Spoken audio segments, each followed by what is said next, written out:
আসসালামু আলাইকুম গাইস, দেখুন কিরকম কোভিড হয়েছি। মানে ছেলের ব্যাংক কেটে তারপর হচ্ছে এখন টাকা বাই করব, হাতে একটা টাকাও নাই। তা আমার ছোট বাচ্চাটা অসুস্থ, তার জন্য কিছু ওষুধ আনবো। আর হচ্ছে আমার বাগনির বার্থডে, তার উপলক্ষে কিছু কেনাকাটা করবো এবং তাকে একটা গিফট দিব। তো দেখি আগে কত টাকা হয়, আপনাদেরকে দেখাবো। এখন হচ্ছে আমি টাকা খুলছি। এই যে আমার ছেলের ব্যাংক থেকে 500 টাকা নোট খুলছি, এর আগে আরো খুলছি কিছু। চলেন আপনাদের সাথে শেয়ার করবো যে আজকে আমার ছেলের ব্যাংকে কত টাকা হয়।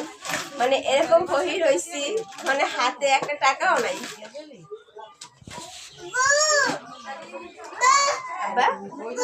আজ আমার ছোট ছেলেটা টাকা নেবার জন্য অনেক বায়না করতেছে, কিন্তু এর কাছে যদি টাকা দিয়ে টাস করে ছিঁড়ে ফেলবে। এই যে গাইস টাকাগুলো খুললাম, তো দেখবো এখানে কত টাকা। এই যে এগুলি হচ্ছে সব 500 টাকার নোট, আর দুইটা হচ্ছে 1000 টাকার নোট। তো ছেলের টাকা নিয়ে আজকে শপিং করতে যাব, তো তাকে আমি পরবর্তী সময় আবার দিয়ে দেবো তার টাকা। এখানে হচ্ছে